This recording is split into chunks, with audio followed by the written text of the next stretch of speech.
In the name of God, the most gracious, the most merciful. Praise be to God, Lord of the worlds, and peace and blessings be upon our Prophet Muhammad and upon his family and companions. Imam al-Qurtubi, may God have mercy on him, said, "Sight is the greatest gateway to the heart, and this is true. The largest open gateway to the heart is the eye, the sight. Whoever protects this gateway has protected the greatest jewel he possesses in existence, which is the place of the Lord's gaze, the heart." The Prophet, peace be upon him, said, "God does not look at your appearances or your wealth, but He looks at your hearts and deeds." By God, brothers and sisters, anyone who has tried to lower their gaze and persisted has found wonders, and whoever finds wonders does not return. It is narrated that Moses, peace be upon him, said in some of his supplications, "O Lord, I am amazed by those who find you and then turn away from you." God said, "O Moses, whoever finds me does not turn away from me, and those who turned away did so only from the path. Those who deviated from the path of righteousness never truly reached God. They turned back while still midway. They were hasty and impatient. As for the true attainer of divine love and guardianship, it is impossible for them to return unless God wills. Whoever reaches the greatest light, it is impossible for them to return to darkness." What is the benefit of lowering the gaze in this world? What do I personally gain in my life here in this world before the hereafter? The first benefit: forbidden faith grows in his heart, and light expands in his soul, spreading to those around him. Tears fall from his eyes out of fear, and his body calms from awe. At that moment he seeks more purity, turning his heart away from everything but God. He sees only God's actions and hears only what pleases God.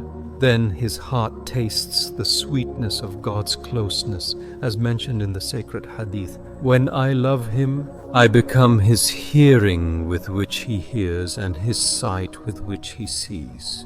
It is said that lowering the gaze brings light to the heart. In Surah An-Nur, after God commands believers to lower their gaze, He is immediately mentioned as the light.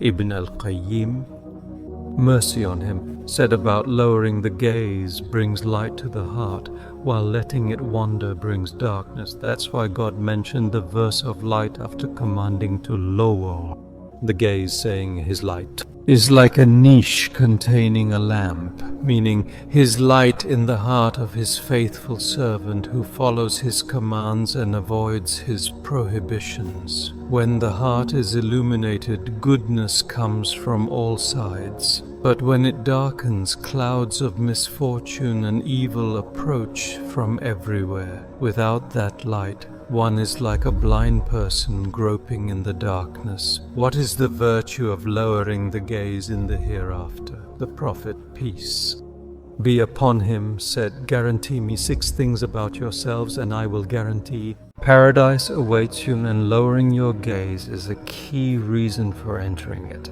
Narrated by Abu Huraira, the Prophet said, "Every eye will cry on Judgment Day, except those that lowered their gaze from what Allah forbade, and those that stayed awake for Allah." A beautiful insight from scholars. A believer who lowers his gaze from the forbidden is worthy of a similar companion in paradise, the wide-eyed maidens who also lower their gaze. By refraining from the forbidden, he becomes worthy of a maiden who lowers her gaze from all men except her believing husband in paradise. The Prophet said, "If a woman from paradise looked upon the earth, she'd fill it with fragrance and light, and her crown is better than the world. The reward matches the deed, and birds of a feather flock together. The good are for the good." Are there really young people who avoid the forbidden? A grave mistake is judging others by your own nature. If you fail to stop looking at the forbidden, you might think everyone else does too.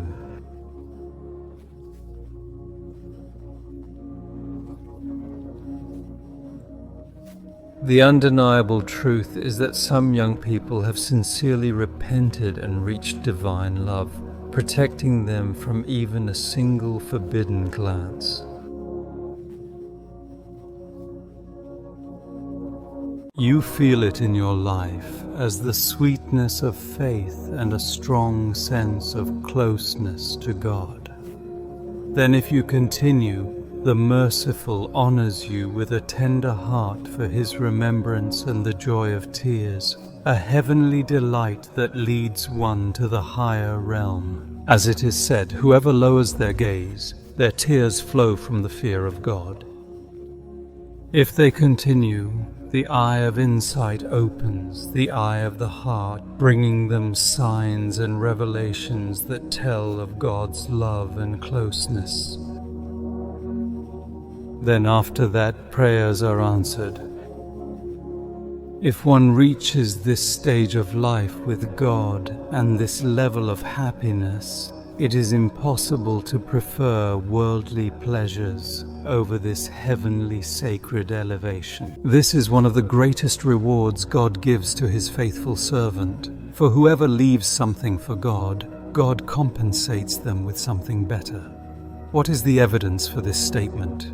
The Messenger of God, peace be upon him, said, "No Muslim looks at the beauty of a woman for the first time and then lowers his gaze, except that God replaces it with worship and satisfaction, finding its sweetness, as in the sacred Hadith narrated by Al-Hakim and Al-Tabarani, from the Prophet, peace be upon him, as he narrates from his Lord Almighty."